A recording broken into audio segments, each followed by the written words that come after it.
Folks, of course, this program is called Understanding CBD, and this is our segment where we finally get a chance to talk about our company. We, Stephen, are building a bridge between people and cannabis. Isn't that correct? I like the way you stated that. I like the way that sounded as well. This is our opportunity to share some stories with you and some personal experiences that we have had with customers. So I'd like to start it off with, Stephen, you've got a story about college students. Yeah, actually, it was a strange week this week for college students in our world for some reason. There was two college students, one guy, one girl, reached out and wanted to, actually, one was a reorder. Actually, they were both reorders. Okay. They've been existing customers. And the anxiety, it's college students with anxiety. College Park, they actually both happen to be students at College Park. And between the normal stress of just college life, you have restrictions and so forth. And I think there was a little bit of extra stress there on College Park this week because the cases may be going up and they may be threatening taking classes away and so forth. So the good news is, they like our product and they're using it. And I had a chance to talk to them about, what are other students doing to manage stress on campus? And of course, the same things. And he said some people are using the CBD gummies, which I was talking to one of the guys and people use the gummies, but he says they just do it as a recreation. They don't get the same results. So when he's used gummies and why he uses our product and recommends it to other people is because it actually absorbs under the tongue and the body gets to use more value out of that CBD. So if you take 10 milligrams of CBD, your body's going to use more of that 10 milligrams than when you eat the gummy. So he probably felt something when he took ours versus maybe eating a gummy and just right. Yeah. I mean he felt he's always his way of describing it was like I kind of felt a little bit of it when I used the gummy, almost nothing. But when I used your product, and I realized what actual CBD does.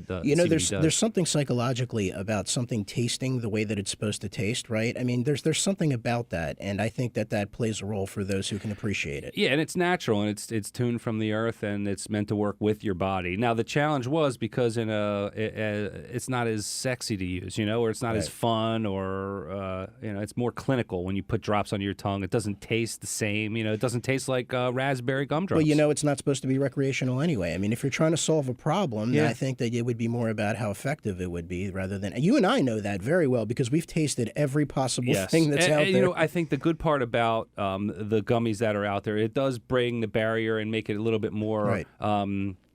Palatable for people to try. Like if you asked your average person, would you rather take an oil under your tongue or would you rather chew on a gummy? I think everybody would likely say that. And that's why I think it's a great way to get a foot into the door. It's a low way, a way for people to access cannabis in a non-threatening way. It's different. And it's different. It would have to be higher concentrated, but it's nothing we haven't thought of, and you never know. Yeah. I wanted to talk about one other thing, this Mailsack, because it actually impacted us today before the show. Right. After the show last week, you got a call from a listener. Yeah, I got a call from a listener. Her name is Mary. Very nice call, and she had a few questions here and there, but she was, I think, more impressed about the fact that, we answer our phones, we do this all ourselves, like we say many times before, that, she could ask questions and that we could take the order over the phone, and make it really easy for her. So I did.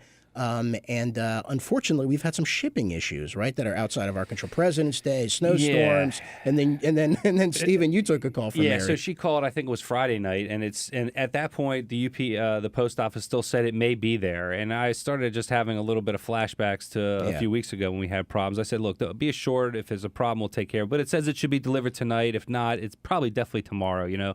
Anyway, got a call the next day, and long story short, so. Two important things. One is how she was going to use the CBD and what she wanted to use it for. She has a headache, very specific location, so she wanted to know how to use it topically, and was very happy to know that topically you don't use a whole dropper, you use one or two droplets. Very little drop. You can put on your finger and then apply it to that area or drop it right on that area. A little bit goes a long way. Yeah, a little bit goes a long way, and use it as needed. Don't overuse it. Every 6 hours, I would say, 5, 6 if you want, 3, don't overuse it. The other piece was to use it under your tongue as an effective way to also help over time. To help with the headache. So, the other question she had was she was taking some Oxycontin for pain, and she asked if she could stop taking one and replace it with a serving of CBD. And that's a big no-no. We don't give medical advice, obviously, but if you are taking medication and you want to try CBD, you do not stop your current medication and switch it with CBD. It just doesn't work like that. You can gradually work it in. and it shouldn't be looked at as a sudden shock to the body. Speak to your medical professional. Speak to someone that you trust. And if your medical professional isn't prepared or for whatever reason isn't ready to have a conversation with you about CBD, reach out to us and we'd be happy to introduce you to Doc G. Doc G would be happy to speak to your medical professional, et cetera, et cetera. This is all about educating everybody and getting the message out. And I think Mary's ultimately going to be happy with the way that we took care of her as well. Well, right. So then, she called back last night and was like, "Hey, it didn't come," and it's she had some stress going on. So I said, "Look, it wasn't too far from where we are, and we're on our road to the radio station." So I said, "Look, we'll drop it off tomorrow." So we dropped it off to her this morning. She should have it now. Hopefully, she got it, dropped it off at the door, and that's the kind of service we provide to our customers. We're a local band. They call us a 443 company, not a 1-800 company. That's why people love us. Called us a 443 company. They sure did. We answer our own phones. We're here to help you and build community around this plan. And like you so elegantly said, building that bridge between people and cannabis.